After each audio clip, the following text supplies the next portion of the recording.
Hi friends, it's Alex. I'm going to be talking about the books that I read in March of this year. The first book that I read in March, well, I started it in late February and then I finished it in March. It was Station 11 by Emily St. John Mandel. It is about a pandemic that kills a 99% of the world population. And it was just really scary to read it right now because of everything that's happening with the coronavirus. It goes between like present day, like post-pandemic, and then like pre-pandemic. In post-pandemic, it follows a symphony and like theater group traveling through like the US. It follows them and they go through different like little kind of towns, I guess you could call them, but there's not really like civilization. They're just like little encampments with like families and people, but they perform Shakespeare, A Midsummer Night's Dream, King Lear. But the pre-pandemic kind of like memories that it goes through are, it follows like an actor, a Canadian actor, and like his life, and then also his wife who's an artist. It just like balances the book between those kind of perspectives, and it was really good. I enjoyed reading the book. The only thing that I would say that I didn't like about the book is not like the plot line or story or characters or anything. It's just like the way that the author wrote. Her sentences were a little choppy for me. It's just like there would be like a subject, but there would be no action. I don't know the technical terms. Yeah, okay, so here's an example. It says, the gardens, half hidden from view by the airplanes parked at gates. Like, okay, what about the gardens? Like, I don't know, just kind of like thrown in there, you know, where a comma should have been, but like it's a sentence, a standalone sentence. So yeah, that's the only thing that I didn't like. Other than that, I did enjoy reading the book. The second book that I read in March was The Brief Wondrous Life of Oscar Wilde by Junot Diaz. And I'm gonna say it. I hated this book. I did not like it at all, and it's crazy because everybody that I asked seems to love it, and I don't know why. I just don't see why they loved it. So it's about Oscar, who is a sweet but disastrously overweight ghetto nerd. And he is from New Jersey. He lives in New Jersey, but him and his family are from the Dominican Republic. They're Dominican. And I don't know, basically the book is about how he's sweet, but he's super nerdy, and like life just is, he gets the short end of the stick in life. And yeah. So the first 50 pages, the whole first chapter was 50 pages, and it was basically about how Oscar fell in love so easily, but he never had a girlfriend. Why didn't he have a girlfriend? He should have a girlfriend. Why did anybody like him? Blah, blah, blah. And like, it was very, it just, the writing to me was that Oscar felt super entitled to women, and like he should have a girlfriend, so why doesn't he have a girlfriend? And it just, I felt very uncomfortable reading this like whole book. It was very predatory towards young girls and women, and just very entitled to their bodies. And also like it wrote quite a bit about like 12-year-old girls, like young girls having relationships with like grown men, like 40 years old.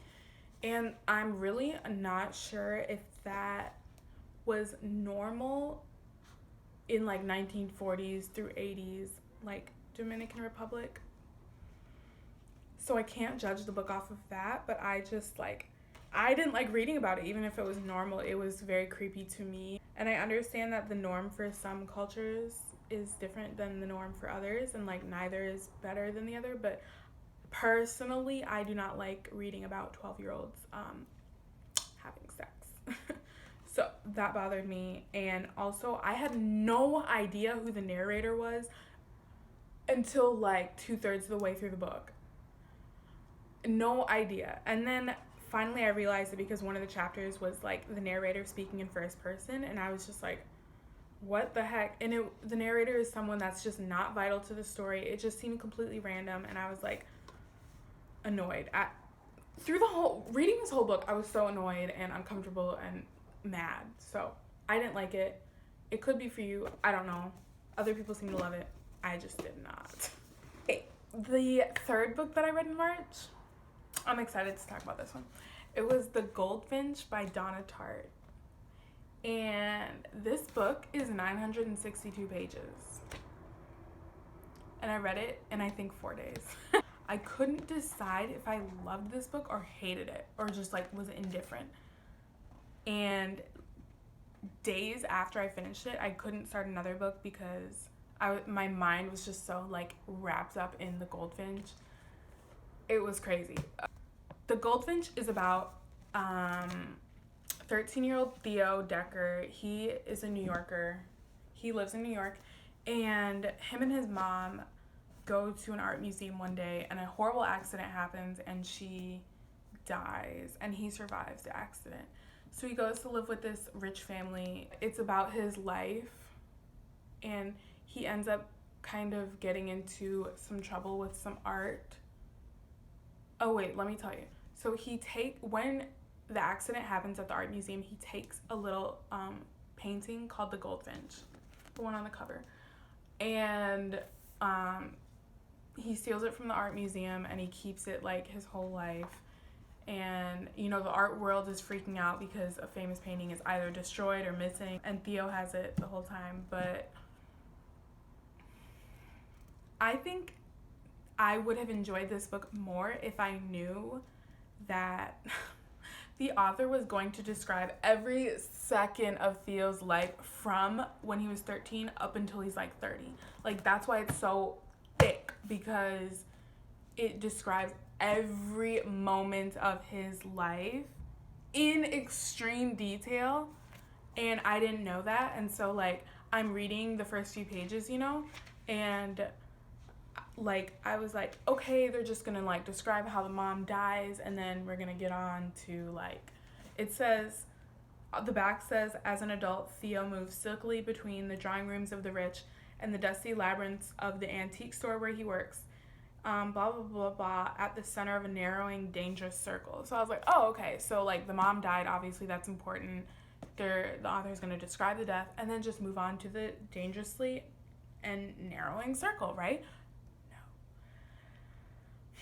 And I realized this because I'm reading about, you know, the day that the mom died, and it's not going quickly. Like, the author is describing the rain, the color of her coat, the shoes she was wearing, her blue eyes, blah, blah, blah.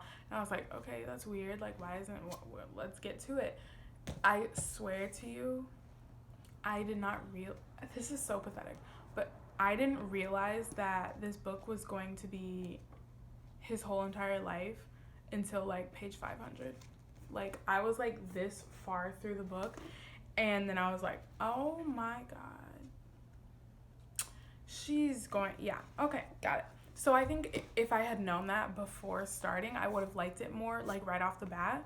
So other things that were like iffy to me, one, it was always raining in this book. And like, not that that's a problem, but like, if somebody went through this book and counted how many times she described the rain, or like on different days that it was raining, it was insane. Like, I get that rain is a mood and like gloomy and moody and whatever, but like, oh my god, why was it always raining? Also, there were just very unnecessary details in the book. Like, I'm telling you, very unnecessary. So like, one character like said nigga multiple times, and it just was like, it was just not needed at all. It could have been omitted and nothing about the book would have been like dampered. Also, there were like a few gay remarks that were just not, it was not necessary at all. Again, it could have been omitted and the book would have been fine. So that was annoying. And like, there were some looks described in the book, like, oh, Theo looked at whoever and like it seemed like a huge deal, but it was really nothing. Like it had nothing to do with the story. And so I would be reading for like 50 pages and be like, okay, is this look gonna be explained? What's gonna happen? Like why did that happen? And it was truly nothing. Like, so yeah, little details like that where you're literally reading for waiting for something to happen and it just didn't happen because it was not a big deal. Like, yeah, that was annoying because it happened multiple times throughout the 1,000 pages. But yeah, I really liked it. There were some really crazy twists and turns, and like, I don't know. It was a good book. I think it was good because I thought about it so much, and like it made me think a lot, and really like entrapped my mind in the world of the Goldfinch. So the Goldfinch, I liked it. I think you could like it if you're prepared to read 1,000 pages about every detail, every step someone takes, every blink, all that. The fourth book that I read, I don't even want to talk about it, so I'm going to spend like 20 seconds on it. It was The Alchemist by Paolo Coelho. I didn't like it just because, like, I don't know, in my last video I mentioned that I don't like fantasy or like mystical kind of stuff, and this was pretty mystical. It's about the shepherd boy who is trying to follow his, like, what do they call it? Our personal calling. He's trying to follow his personal calling, which is like to find a treasure at the pyramids of Egypt. And like, I don't know, it takes him a few years, and like it's just, he talks to the wind, he talks to the like sun. I don't know. I didn't like it. I think it was a good buffer book between like after the Goldfinch, just because it was so easy to read. The Goldfinch was like so much. The last book that I read in March, Call Me By Your Name by Aciman. I wouldn't say I disliked this book, but I didn't like it. You know, I'm just kind of like indifferent about it. It's whatever. A 17-year-old boy has like a vacation house in Italy with his parents, and it's the summer of 1980 something in northern Italy, and the dad is a professor, so he has like grad students come and help him with like his work, and he helps them with their work, like usually they're writing a book or something. And so this summer Oliver comes to the house, and Elio is the 17-year-old boy. Oliver and Elio fall in love. I'm not going to spoil anything because there's a movie. It says it on the back of the book, okay? It says, recklessly, the two verge toward the one thing both fear they may never truly find again, total intimacy. So, yes, it doesn't necessarily mean they have sex, but they have sex. Literally, the whole first half of the book, I swear to you, it just seemed like Elio had this one-sided obsession with Oliver and was just like so infatuated, and like there was no reciprocation, and then bam, halfway through the book they like have sex, and I was just like, where did this come from? There was no build-up, there was no like reciprocation of feelings or like, but I just thought this book was like kind of boring. It was just like, meh. I was fine. I was also really unsure if Elio's family was American or Italian, because they would only go to the vacation house over the summer and then winter break, and Elio was planning on going to college. He was gonna be a senior in high school, but Elio was planning on going to college in America, so I wasn't sure like where the family was from. It was never mentioned, and like it seemed that all of the grad students that came over the summer to work with Elio's father, who was a professor, were American. So I'm just like, I was very confused about that. And sometimes when there was dialogue in the book, I wasn't sure who was speaking, so I'd have to like backtrack and see like what was last said, and then read ahead to kind of figure out like who said what. And so I think that's also like maybe it was a technique that the author used intentionally, because like Call Me By Your Name, the title of the book is because like Elio and Oliver would call each other by their own name, And it's like, it was basically saying like, oh, we are one, like I am you, you are me, you know? So maybe that was intentional, like looking back on it. It was just a little confusing. So those were all the books that I read in March. Peace. I hope you're not going crazy during this social distancing / quarantine.